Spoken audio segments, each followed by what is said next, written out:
Hello, welcome to this video. இன்று நான் கூற இருப்பது நாட்டின் நலம் நமது கரங்களில். நாட்டின் நலம் நமது கரங்களில். பிரதான புத்தி. நான் பிரதானமாய் சொல்லுகிற புத்தி என்னவெனில், எல்லா மனுஷருக்காகவும் விண்ணப்பங்களையும் ஜெபங்களையும் வேண்டுதல்களையும் சோத்திரங்களையும் பண்ண வேண்டும். நாம் எல்லாரும் பக்தியோடும் நல்லொழுக்கத்தோடும் கலகமில்லாமல் அமைதியிலுள்ள ஜீவனம் பண்ணும்படிக்கு ராஜாக்களுக்காகவும்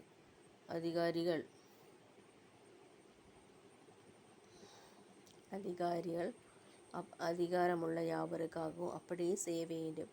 நம்முடைய இரட்சகராகிய தேவனுக்கு முன்பாக நன்மையும் பிரியமுமாயிருக்கிறது. ஆகவே நாட்டுக்காக ஜெபம் பண்ண வேண்டும். நம் நாடு இப்படி இருக்கிறது என்பதை அறிந்து கொண்டு ஒவ்வொரு மாநிலத்திற்காக ஒவ்வொரு மாநிலம் டிஸ்ட்ரிக்ட்ஸ்க்காக ஜெபிக்க வேண்டும். ஜெப விண்ணப்பங்களை கர்த்தருக்கு ஸ்தோத்திரத்தோடு நாம் தெரிவிக்க வேண்டும். பிலிப்பியரில் போட்டிருக்க 4ஆம் அதிகாரம். நம் ஸ்தோத்திரத்தோடு எல்லா விண்ணப்பங்களையும் வேண்டுதல்களையும் ஜெப குறிப்புகளையும் சொல்ல வேண்டும். அப்பொழுது புத்திக்கு எட்டாதவன திவ்ய சமாதானம் நம் இருதயத்தை நிரப்பும். அழகில்லை அல்லது தோல்வி அல்லது ஜெய வாழ்க்கை இல்லை, என்னுடைய நண்பர்கள் எல்லாம் நல்ல நிலையில் இருக்கிறாங்க, நான் கீழே ஆயிட்டேன் என்று நாம் தவிக்கிற அநேக விண்ணப்பங்கள் கர்த்தரிடத்தில் கொடுப்போமாக. அவர் அதை பார்த்து நமக்கு ஆறுதல் கொடுப்பாராக. இயேசுவானவர் ஆறுதல் செய்வாராக. அவருக்கு தெரியாமல் ஒன்றும் நடக்காது. அவருக்கு தெரியாமல் ஒரு முடி போலும் கீழே விழுவதில்லை. அவர் தெரியாமல் ஒரு குருவிகளும் சாப்பிடாமல் இருந்ததில்லை.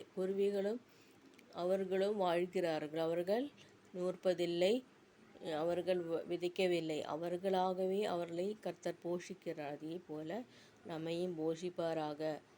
இந்த நல்ல நாட்களில் கர்த்தரை அதிகமாக தேடுவோமாக.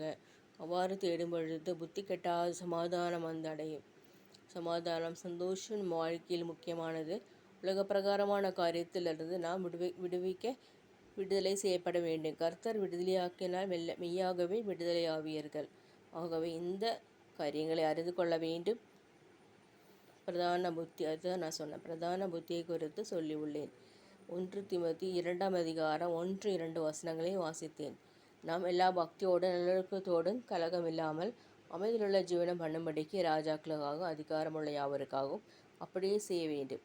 நம்முடைய இரட்சகராகிய தேவனுக்கு முன்பாக அது நன்மையும் பிரியமுமாய் இருக்கிறது. இவ்வாறாக நாம் கருத வேண்டும். அநேகர் போதிக்கிறாங்க, அதெல்லாம் கேட்போமாக. சிறு பிள்ளைகளை நேசிப்போமாக. அநேகர் திருமணமாகாத எத்தனையோ பேர், அவர்களுக்கு ஜெபம் செய்வோமாக. திருமணம் செய்து கொண்டு வாழ்ந்து மக்கள் இருக்கிறார்கள், ஆனால் அவர்களுக்கு மீண்டும் கவலை. அப்படிப்பட்டவர்களுக்காகவும் நாம் விண்ணப்பம் செய்ய வேண்டும். எல்லாருக்காகவும் நாம் ஜெபிக்க வேண்டும். சிரமப்பட்ட நாட்களுக்கும் துன்பத்தை கண்ட வருஷங்களுக்கும் சரியாய் மகிழ்ச்சியாக்கும் ஆண்டவரேன்னு கேட்போமாக. ஆமீன், ஆமீன்.